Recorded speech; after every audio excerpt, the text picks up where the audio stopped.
마태복음 5장 17절에서 20절 말씀 우리 한 목소리로 함께 읽겠습니다. 시작. 내가 율법이나 선지자를 폐하러 온 줄로 생각하지 말라. 폐하러 온 곳이 아니요 완전하게 하려 함이라. 진실로 너희에게 이르노니 천지가 없어지기 전에는 율법의 1.1획도 결코 없어지지 아니하고 다 이루리라. 그러므로 누구든지 이 계명 중에 지극히 작은 것 하나라도 버리고 또 그같이 사람을 가르치는 자는 천국에서 지극히 작다 일컬음을 받을 것이요 누구든지 이를 행하며 가르치는 자는 천국에서 크다 일컬음을 받으리라. 내가 너희에게 이르노니 너희 의가 서기관과 바리새인보다 더 낫지 못하면 결코 천국에 들어가지 못하리라. 아멘. 저희가 에스겔 말씀을 주일날 계속해서 보고 있는데 그 에스겔 말씀이 이제 하나님의 징계, 하나님의 훈육에 관한 말씀을 계속 하고 계시잖아요. 너희가 이러이러한 이유 때문에 내가 이렇게 너희에게 징계하고 힘들게 하고 근심하게 하고 하면서 너희를 지금 인도하고 있다, 이런 말씀을 하나님께서 주시는데 그러한 훈육을 받는 이유로 하나님께서 제시하시는 것은 레위기 26장 14절에서 16절 상반절 말씀에 아주 자세하게 나와 있습니다. 제가 한번 읽어보면, 그러나 너희가 내게 청종하지 아니하여 이 모든 명령을 준행하지 아니하며 내 규례를 멸시하며 마음에 내 법도를 싫어하여 내 모든 계명을 준행하지 아니하며 내 언약을 배반할진대 내가 이같이 너희에게 행하리니. 이렇게 하나님께서 말씀하시면서 명령, 규례, 법도, 계명, 이런 것들을 너희가 따르지 않았기 때문에 내가 너희를 벌을 해야겠다, 이런 말씀을 하세요. 이 명령, 규례, 법도, 계명은 언약의 관계 안에서 하나님께서 허락을 해주시는 건데 너희가 그것들을 다 어겨가면서 내 언약을 배반했기 때문에 내가 너희에게 이런 징계들을 내리겠다 하시는 말씀들을 지금 계속해서 저희에게 들려주고 계세요. 내가 너희에게 명한 것, 내가 너희에게 순종을 요구한 것들을 너희가 하지 않았기 때문에, 너희가 너희의 의무를, 너희의 책임을 이행하지 않았기 때문에 내가 너희를 가만히 내버려 둘 수가 없어. 그래서 내가 이런 일들을 너희에게 행할 거다 하는 것을 하나님께서 1000년이 넘는 시간 전에 이스라엘 족속에게 알려주셨는데 이스라엘 족속이 하나님께서 경고하신 그 길을 기어코 가니까 하나님께서 명령하신 것을 기어코 어기고 따르지 말라고 하는 이방신들을 섬기면서 이방신들이 약속하는 그들의 육신의 정욕들을 좇아서 살아가고 있으니까 하나님께서 내가 너희를 징계하겠다. 너희로 이런 고난을 겪게 하겠다. 이런 말씀들을 계속해서 들려주고 계세요. 그 말씀에 이스라엘 백성들이 제대로 반응을 하지 못했거든요.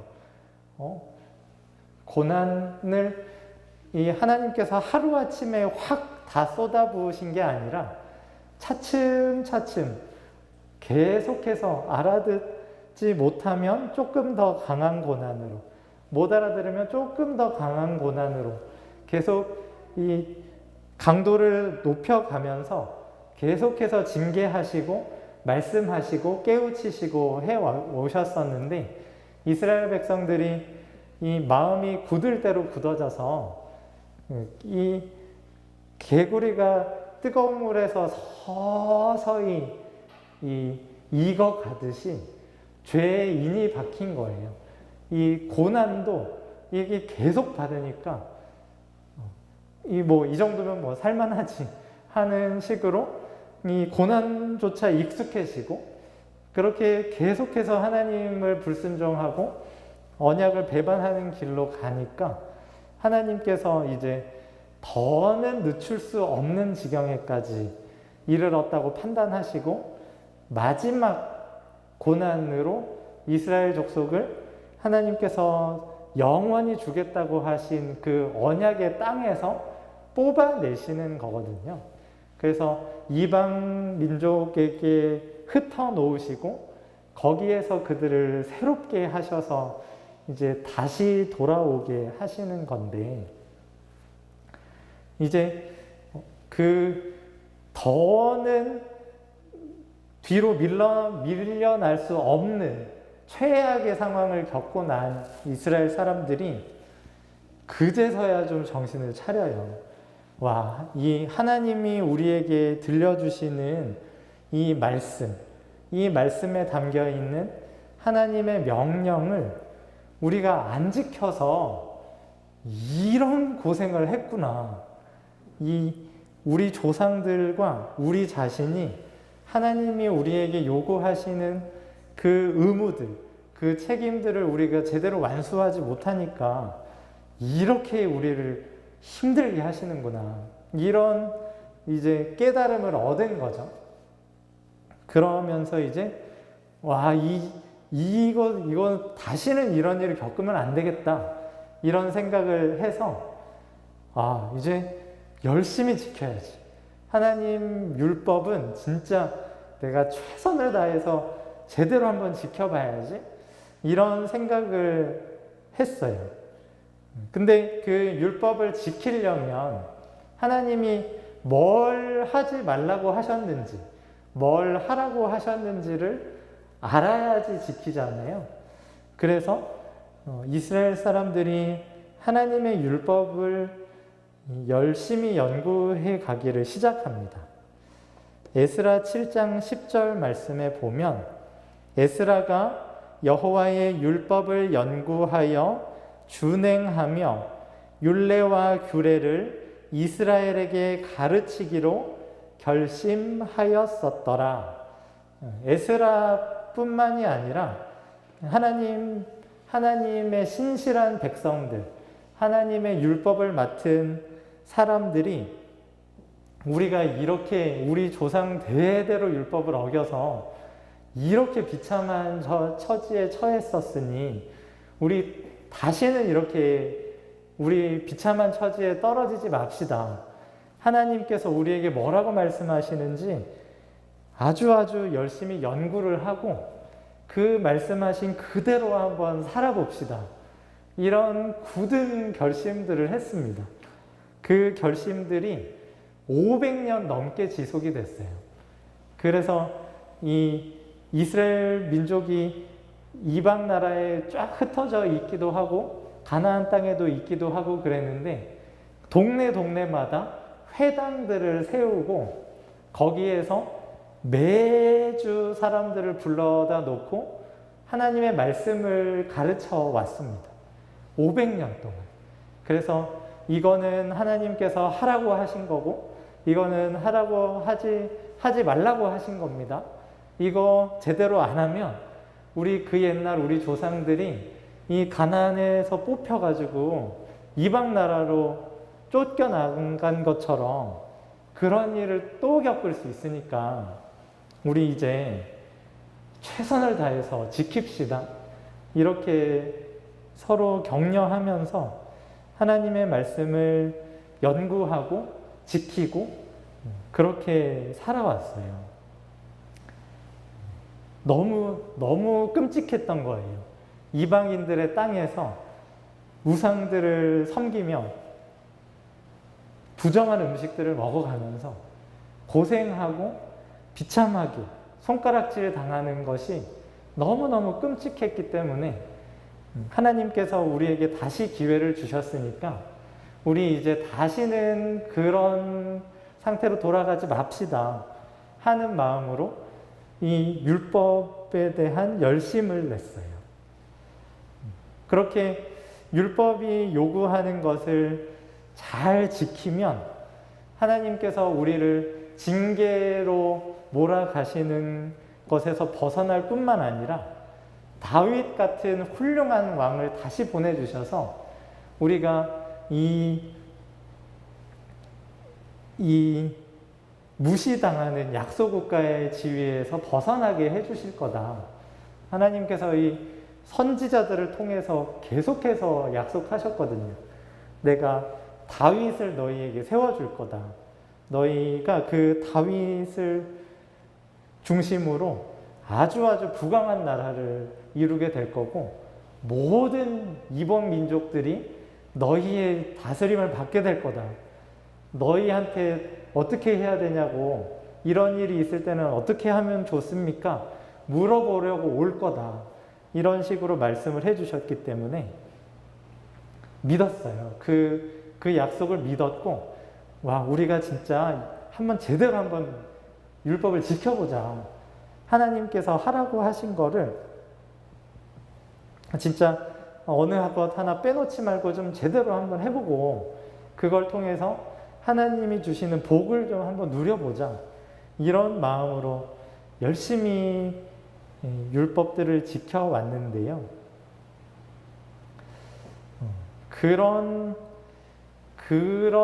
믿음의 상태, 하나님께서 징계하실 것에 대한 두려움, 그리고 하나님께서 복을 주시리라는 기대, 이런 동기에서 시작되는 순종, 율법에 대한 연구와 그것에 대한 준행, 이런 것들이 건강한 믿음의 모습이 아니었습니다.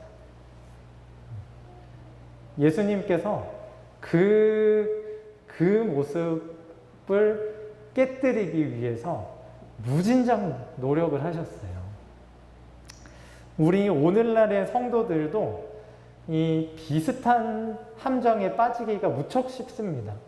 하나님께서 나를 구원하셨다는 것도 알고 하나님께서 나를 거룩하게 하시려고 나에게 징계를 허락하신다는 것도 알고 그리고 지금 고난 가운데 있고 그거 너무 힘든 것도 알고 그래서 성도들이 주로 선택하는 길이 내가 하나님 말씀을 너무 어겼다. 제대로 지켜야 되는데 하는 생각들을 가지고 이제 교회에서 뭐를 시켜왔는가 그거를 이제 돌이켜 보면서 시키는 대로 해보려고 무진 노력을 하는 거예요. 너무 힘드니까. 하나님이 지금 내가 잘못해서 나를 징계하신다고 그렇게 말씀하시니까 내가 하나님이 시키시는 대로 하면 좀 이 힘든 거 거두어가 주시고 대신에 복을 좀 부어주지 않으실까? 이런 기대를 가지고 순종을 하려고 하는 거죠. 그런데 이러한 접근 방향이 아주 그릇된 마음에서 나오는 접근이에요. 이 율법을 내가 한번 최선을 다해서 지켜봐야겠다. 그것을 통해서 하나님에게서 좀 인정을 받아봐야겠다. 나를 이제 징계에서 꺼내주실 정도로 내가 좀 의로워져 봐야겠다. 하나님이 나에게 복을 주셔야 할 정도로 좀 거룩해져 봐야겠다. 이런 생각으로 율법을 지키는 것은 패역한 마음에서 하는 행동들입니다. 그것을 우리가 율법주의라고 불러요. 율법을 잘 지키면 하나님이 벌을 거두어 가시고 복을 주신다. 최선을 다해서 율법을 지켜야 하고 그렇게 내가 최선을 다하는 모습을 보시고 하나님이 그에 상응하는 조치를 해주신다. 이런 생각들을 하기가 너무 쉽습니다. 그게 우리의 부패한 마음에 너무 잘 맞는 방식이기 때문이에요. 그런데 그렇게 하면 그 율법주의를 따라가면 실패할 수밖에 없어요. 예수님께서 오늘 본문 말씀 20절에 이렇게 말씀하십니다. 우리 함께 읽어볼까요? 시작. 내가 너희에게 이르노니 너희 의가 서기관과 바리새인보다 더 낫지 못하면 결코 천국에 들어가지 못하리라. 예수님께서 오셔서 너희가 서기관과 바리새인보다 더 나아야지 천국에 들어갈 수 있다. 서기관과 바리새인들이 가르치는 정도로 율법을 지키는 것으로는 하나님 앞에서 의롭다함을 받을 수가 없고 하나님의 그 나라에 들어갈 수가 없다. 이렇게 말씀하셨어요. 아마 서기관들, 바리새인들은 아마 몹시 불쾌했을 거예요. 이 사람들이 그냥 설렁설렁 지킨 게 아니었거든요. 물법을 수백 개의 율법 조항들로 구분해 놓고 그 조항들마다 세부 사항들을 다 정해 가면서 이때는 이렇게 해야 되고 이런 경우엔 또 이렇게 해야 되고 이런 복잡한 법칙들을 다 연구해가지고 다 구축을 해놨는데 그래서 이대로만 살면은 하나님이 우리 복 안 줄 수 없다 하는 마음으로 열심히 자기를 처복종시켜 가면서 그렇게 하나님께 헌신해 오고 있는데 결코 천국에 들어가지 못한다고 말씀하시는 거예요. 그 정도 수준으로는 절대로 천국에 못 들어간다. 왜 못 들어가냐면 마가복음 7장 8절에 이렇게 말씀하세요. 너희가 하나님의 계명은 버리고 사람의 전통을 지키느니라.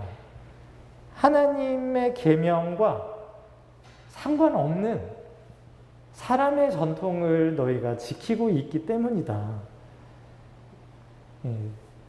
바리새인들, 서기관들이 제시한 율법은 사람의 전통, 사람이 지킬 수 있는 수준의 율법이었습니다. 그런데 그것은 하나님의 계명에는 훨씬 못 미치는 거예요. 하나님께서 요구하시는 율법의 준수에는 턱없이 부족한 수준이에요.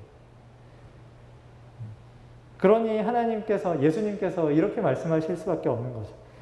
서기관과 바리새인들보다는 너희가 더 의로워야 된다. 너희가 율법을 더 잘 지켜야 되고 너희가 더 거룩해야 된다.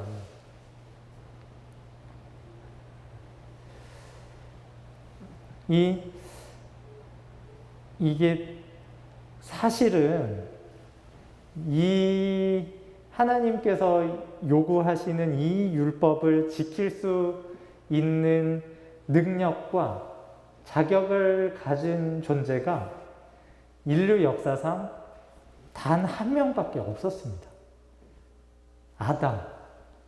아담 말고는 하나님께서 주신 율법을 하나님이 기대하시는 수준으로 지킬 수 있는 존재가 없었어요.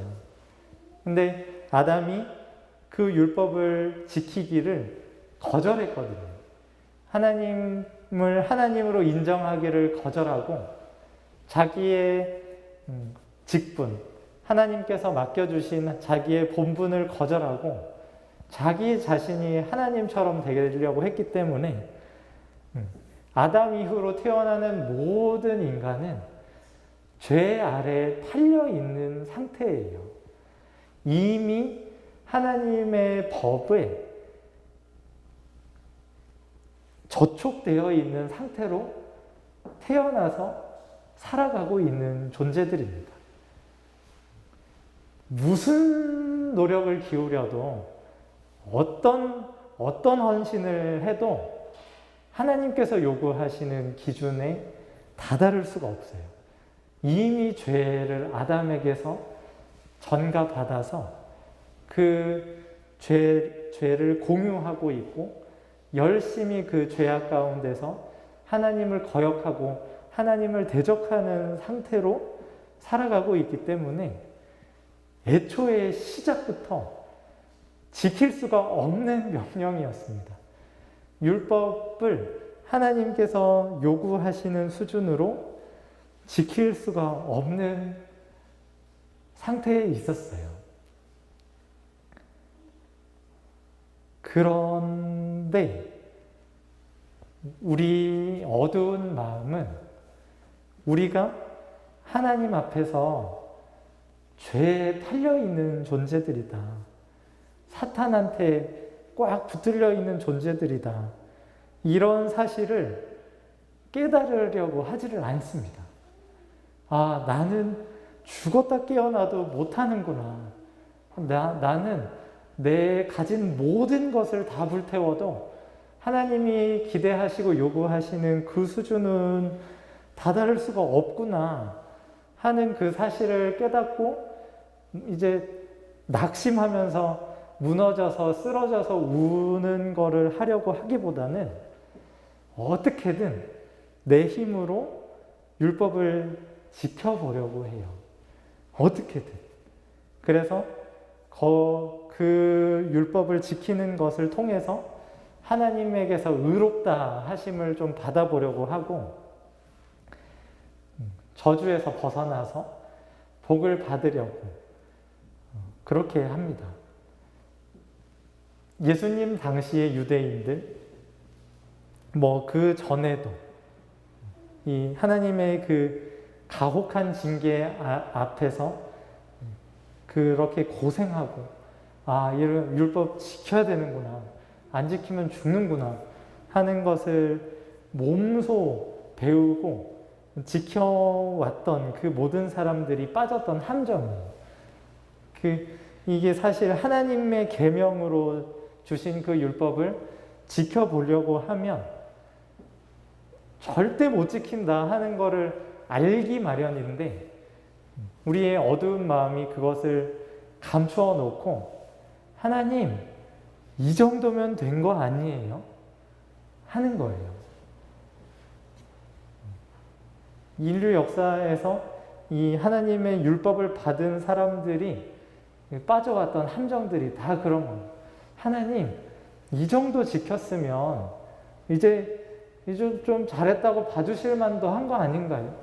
제가 한다고 했는데, 제가 이게 나 할 거 다 줄여가면서 포기할 거 다 포기해 가면서 하나님이 하라고 하시는 거를 지금 해보려고 몸부림을 쳤는데 이걸 좀 의로운 걸로 봐주시면 안 됩니까?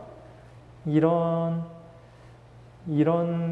기대감을 가지고 하나님께 나오기가 참 쉬운데 하나님께서 원하시는 것은 그런 게 아니세요.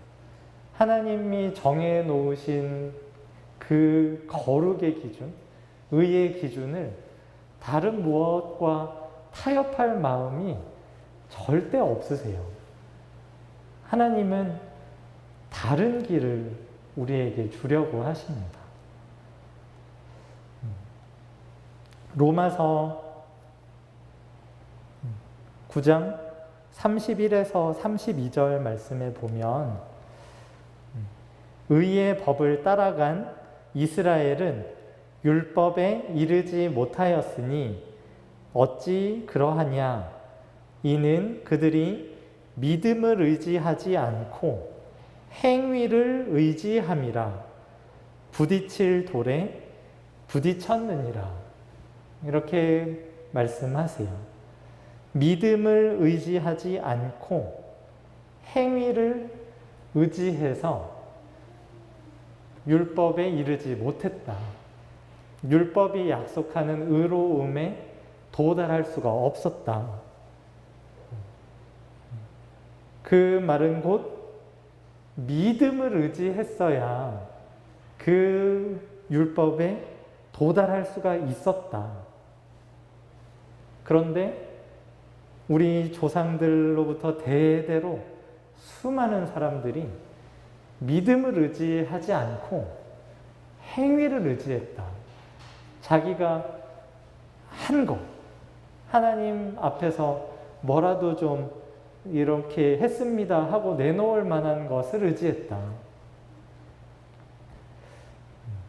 이 행위는 나 자신이 주인이 되기가 참 쉽다고 착각합니다. 착각하게 돼요.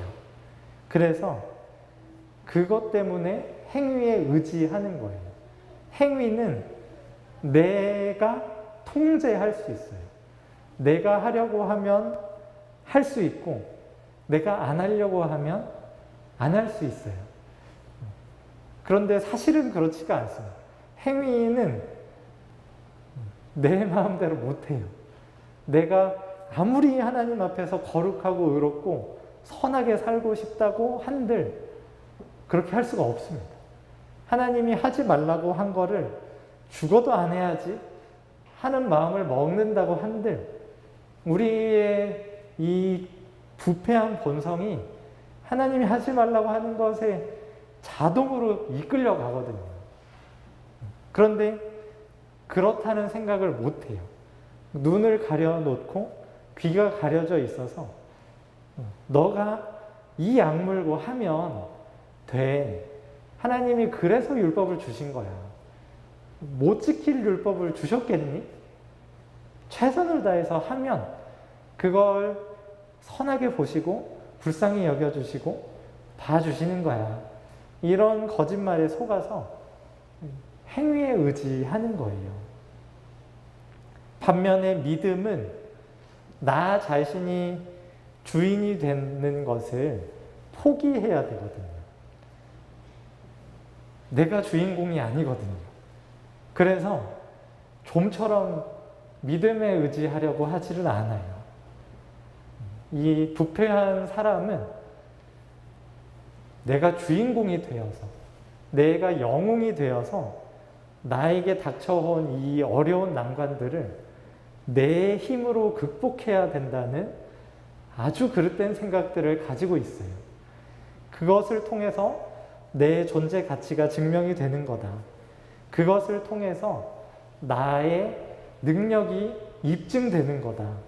이런 착각들에 빠져 있고 그것을 추구하기 때문에 나 아닌 누군가가 나를 구원한다는 생각을 잘 받아들이려고 하지를 않습니다. 내가 해야지. 내 인생은 내가 책임져야지 하는 믿음을 다 가지고 있습니다. 이 어린 아이들도 조금만 자아가 생기고 이렇게 근육이 발달이 되면 다 내가 한다고 해요. 뭐 누가 좀 해주는 거를 무척 싫어합니다. 자기가 못하면서도. 그래서 귀엽고 하려다가 정 안 될 때야 이제 자존심을 꺾고 해달라고 하지 자기가 하겠다고 마음 먹은 거는 밖에서 누가 건드리면 너무 싫어해요. 이 사람의 부패한 마음이 그래요. 내가 주인공이어야 되고 내가 영웅이어야 돼. 그래서 내 힘으로 어떻게든 내가 알아서 해야 된다. 그런 마음 때문에 이제 하나님이 주신 율법 앞에서 망했습니다. 저는 죽었다 깨어나도 하나님 시키시는 대로 못합니다. 이러면서 하나님 앞에서 울며 엎드리기보다는 한번 해보겠습니다. 어떻게든 한번 해보겠습니다. 하는 거예요. 그래서 자기가 한 아주 사소한 희생들, 자기가 한 아주 사소한 헌신들, 이런 거를 크게 부풀려서 하나님, 제가 이 정도 한 거면 이제 저 좀 봐주셔야 되는 거 아닙니까? 이 정도 했으면, 하나님 시키시는 대로 이렇게 어릴 때부터 지금까지 이렇게 했으면 이제 저한테 좀 영원한 생명을 약속해 주셔야 되는 거 아닙니까? 저한테 이 한없는 복을, 마음의 평강을 주셔야 되는 거 아닙니까? 이런 기대를 가져요. 그런데 이것은 하나님께서 우리에게 주신 구원의 길이 아닙니다. 하나님은 우리 스스로, 우리의 힘으로 우리를 구원하라고 하지 않으세요. 우리에게는 주인공이 될 능력도 자격도 없습니다. 우리를 구원해 주실 수 있는 분은 오직 한 분, 죄가 없으신 예수님. 성령의 능력 가운데서 율법의 모든 요구를 완벽하게 이루실 수 있는 예수님밖에 없어요. 예수님만이 하나님이 요구하시는 그 율법의 수준에 딱 맞게 순종하실 수 있으세요. 아담이 못했던 그 일을 마지막에 예수님께서 오셔서 하시는 거예요. 그러면 우리한테는 왜 율법을 지키라고 하셨냐? 지킬 줄 모르는데, 죽었다 깨어나도 못 지키는데 왜 지키라고 하시냐? 예수님도 지키라고 하시거든요. 마태복음 17장 18절에 5장 17절 18절에 내가 율법이나 선지자를 폐하러 온 줄로 생각하지 말라. 폐하러 온 것이 아니요 완전하게 하려 함이라. 진실로 너희에게 이르노니 천지가 없어지기 전에는 율법의 1.1획도 결코 없어지지 아니하고 다 이루리라. 완벽하게, 율법을 완벽하게 지켜야 된다. 이 말씀을 하시는 이유는 율법을 지켜야 된다고 하는 것을 알아야 율법을 완벽하게 지키신 그분을 알아볼 수 있기 때문입니다. 율법 상관없어. 너희는 율법이랑 상관없이 그냥 생긴 대로 살면 돼. 라고 하셨다면 율법을 다 지키신 그분이 나랑 무슨 상관이냐. 그분이 율법을 지키신 게 내가 나 생긴 대로 사는 거랑 무슨 상관이냐 하였을 것입니다. 하나님은 그렇게 하기를 원치 않으셨어요. 너희가 율법을 지켜야 되는데 너희는 죽었다 깨어나도 율법을 지킬 수가 없으니까 그것을 완벽하게 지킬 수 있는 구원자를 너희에게 보내주겠다 하시는 약속으로 하나님께서 율법을 지키라고 명령을 하신 거세요. 예수님께서 이 완전한 율법을 완성하시기 위해 우리의 몸을 입고 이 땅에 오셔서 그의 전 생애를 통해서 하나님께 온전한 순종을 드리셨습니다. 그리고 그 순종을 통하여 얻으신 그 의롭다 하심, 너 정말 잘했다, 너 내 맘에 쏙 든다 하신 그것을 아무 자격도 아무 공로도 없는 우리에게 전가해 주셨어요. 이것이 기쁜 소식이죠. 우리는 죽었다 깨어나도 못하는 그 일을 우리 대신에 우리를 위해서 우리의 구원자가 오셔서 해 주셨다는 사실. 그분이 다 이루셨구나. 그분이 다 지키셨구나. 이제 나는 살았구나. 율법을 지켜야 저주에서 벗어나고 율법을 지켜야 복을 받는데 나는 율법을 지킬 수가 없어서 복은 받을 수가 없고 저주밖에 받을 수 없는 사람인데 이 비참한 나를 위해 나의 구원자가 나를 대신해서 율법을 다 지키셨구나. 저주를 받아야 할 그 모든 저주를 다 받으시고 그 받으실 풍성한 복을 또 다 받으셨구나.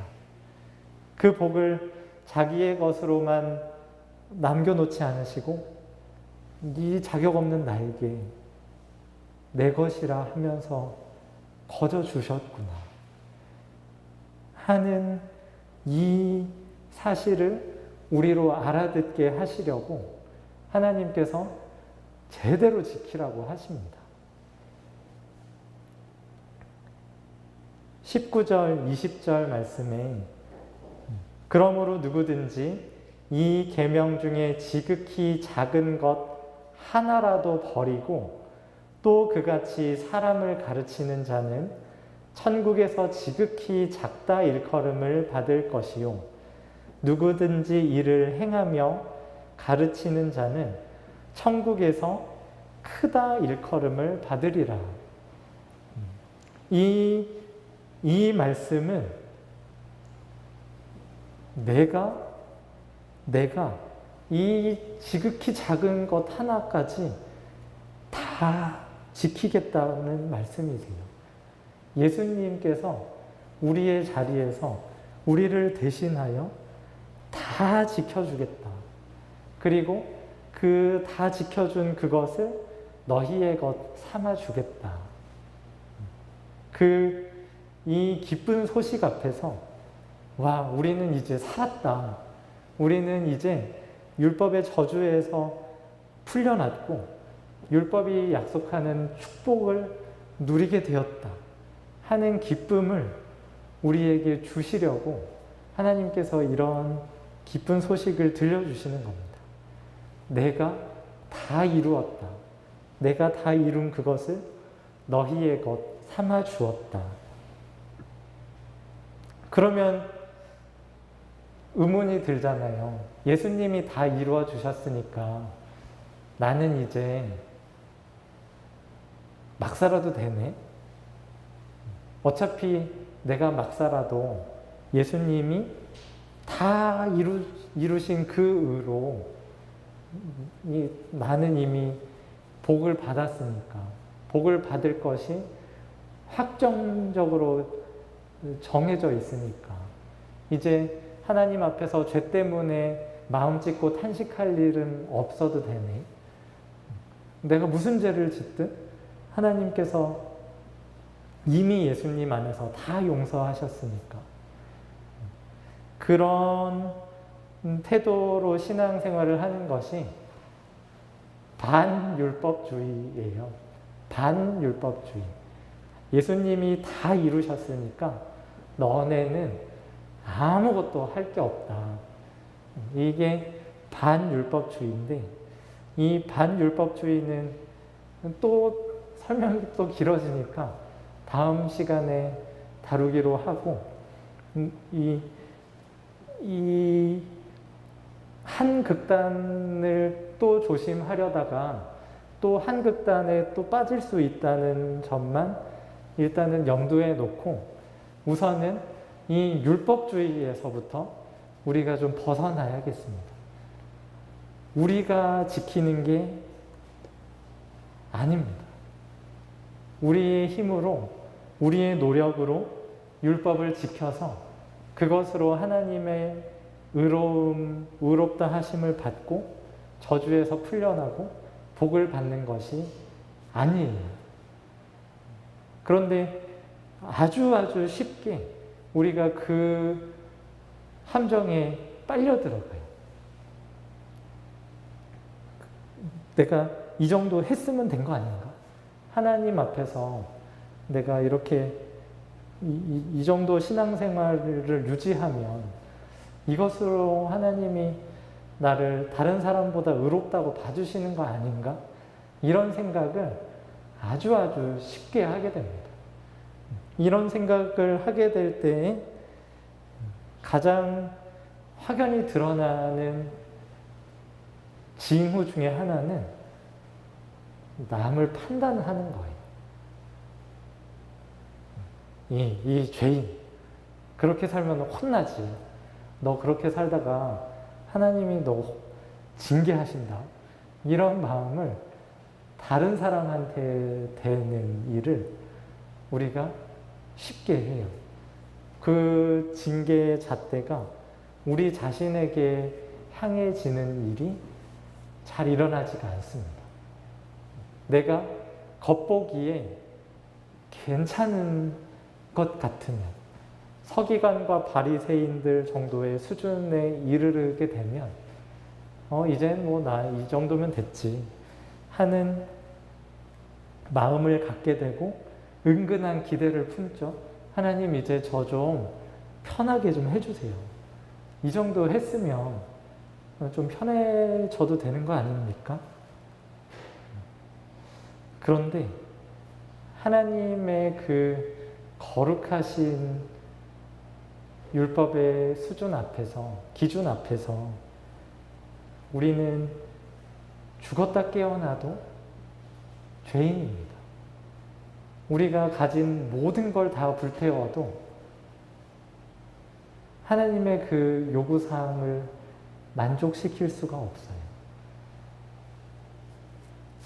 죄악 가운데 붙들려 있고 그러면 안 돼, 그러면 안 돼 하면서 우리의 마음을 다잡고 또 다잡아도 또 흘러갑니다.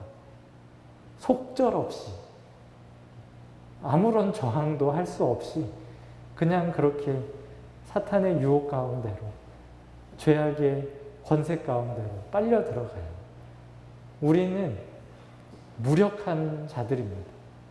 하나님의 그 놀라운 구원의 이야기 가운데 엑스트라, 영웅은 우리 주 예수님 뿐이십니다.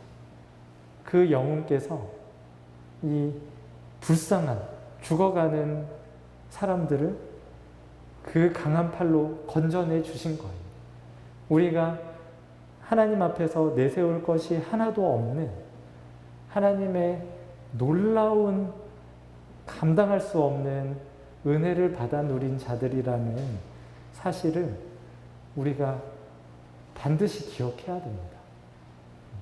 하나님, 저 이렇게 예배도 성실히 나오고 말씀도 열심히 보면서 제가 다른 사람들이랑은 비할 바 없이 깨끗하고 거룩하게 살고 있습니다.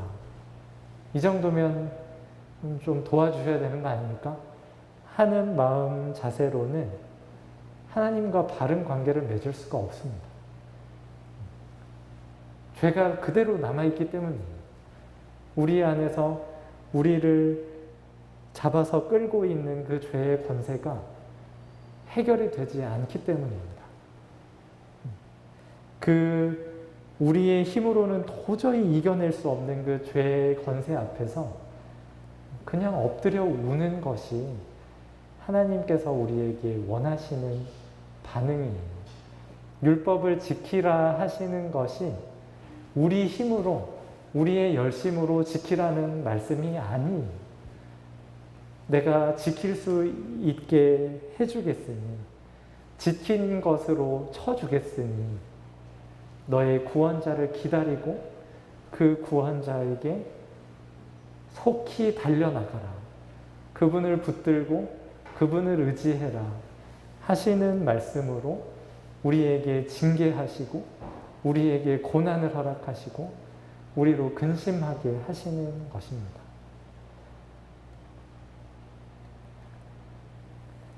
오늘 아침에 보내드린 말씀인데요. 예가 3장 32절에 그가 비록 근심하게 하시나 그의 풍부한 인자하심에 따라 긍휼히 여기실 것이니라. 하나님께서 율법을 순종하라 요구하시고 그 순종하지 않음 때문에 징계하시고 괴롭게 하시고 힘들게 하시는 것이 하나님이 기숙사 사감 선생님처럼 규칙을 빽빽하게 깐깐히 지켜야 만족을 하시는 그런 분이기 때문에 그렇게 요구하시는 게 아니세요. 하나님은 인자와 긍휼이 풍부하신 하나님이십니다. 우리를 너무너무너무 사랑하셔서 우리는 죽었다 깨어나도 그것을 할 수 없다는 걸 너무 잘 아셔서 아들을 우리에게 대속제물로 내어주신 우리의 아버지십니다. 그 아버지 앞에서 제가 이 정도 했습니다 라는 말을 꺼내는 것이 너무 하면 안 될 말입니다. 그저 엎드려 하나님의 그 풍성하신 은혜와 긍휼을, 인자를, 인애를 받아서 누리는 것이 하나님께서 우리에게 요구하시는 반응이에요. 계속되는 징계에 대한 경고와 고난들에 대한 말씀 앞에서 율법주의로 흐르는 이 함정에 주의하시며 하나님의 그 선하신 은혜를 하나님께서 감히 상상하지 못하는 파격적인 선물로 우리에게 허락해 주신 그 의롭다 하심을 우리가 받아 누리고 그 은혜 안에서 하나님과 사귀어가는 성도들이 되시기를 축복합니다. 기도하겠습니다.